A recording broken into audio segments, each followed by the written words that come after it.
Cheryl, thanks for being on the program with us. Governments like Texas have banned DEI on all state payrolls here. Are these type of programs history, do you think, or is there a place for them in private industry and elsewhere? I hope it's not that they are history. I mean, we have fought many, many years to put these programs in place. They've been extremely effective in opening up doors for all people in America, just not for a few. And I think that's important for innovation and creativity and all that we need as a nation going forward. Is there a political avenue to try to get some of these reinstated, do you think?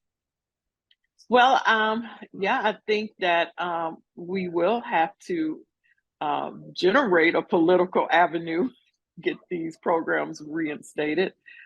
Definitely think that the American people would like to see that. The majority of the American people would like to see that.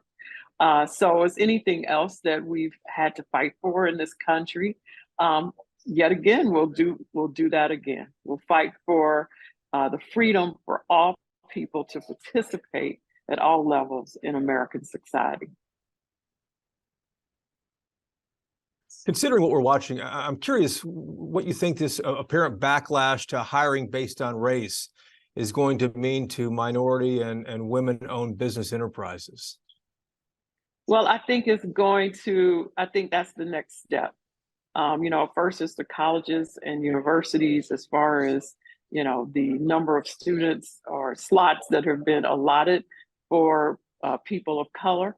I think the next step will go straight to the heart of the economics around people of color, meaning the MWBE programs, the DBE programs, the small business programs. I believe all are at risk at this point with the latest developments that's happened in the states. I know nationally there are several organizations who have come together, who have hired constitutional attorneys to help advise on what the next step should be to protect a number of these programs that are currently in place that provide, quite frankly, economic empowerment and equality to firms that are owned by people of color and women.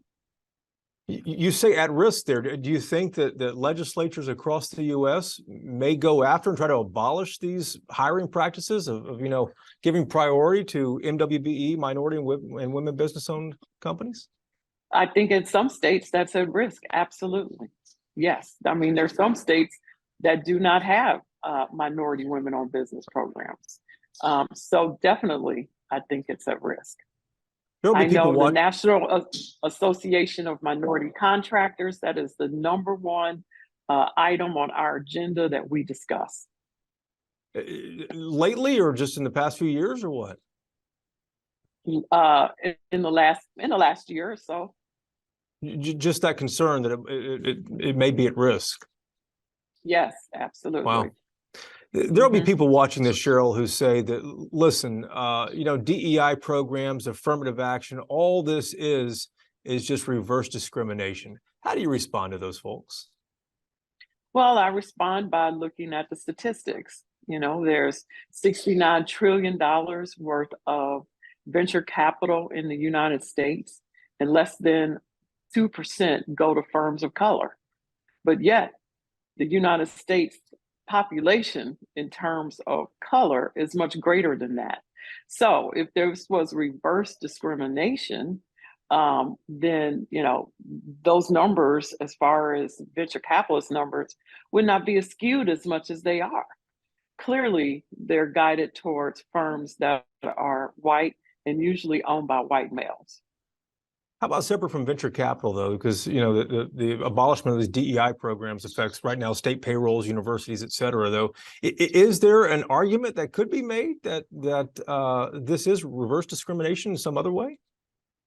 Well, I don't have enough knowledge around colleges and universities.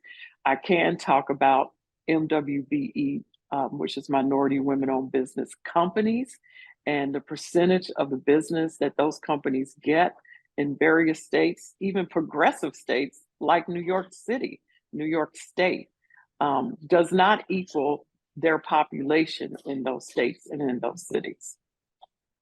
Cheryl, you have encouraged more women, especially women of color, to get into the construction industry as a viable career, or at least consider it as a viable career. A lot of folks, and again, this may be stereotypical, just don't put women in construction together. What kind of reaction and response have you had for that over the years?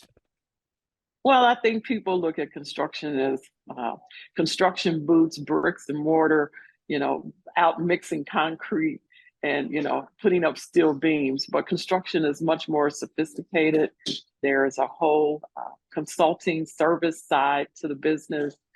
Construction is probably one of the largest industries in America. And there's soft skills that are required as well. Not to say that we don't have women on the construction sites, actually, as electricians and carpenters, we do, and laborers. But there's also a need for project managers, superintendents. And so there's a various number of jobs that women, quite frankly, are very good at doing, paying attention to detail. And I'd like to see more women in this role because, quite frankly, Jason, it builds wealth. And wealth is what's important for, families today, especially when you have both members of the family, if it's, husband and wife or, two partners. It requires the income for both to raise a family today. Cheryl, congratulations on your successes too. We appreciate the time. Thank you. It's a pleasure speaking with you.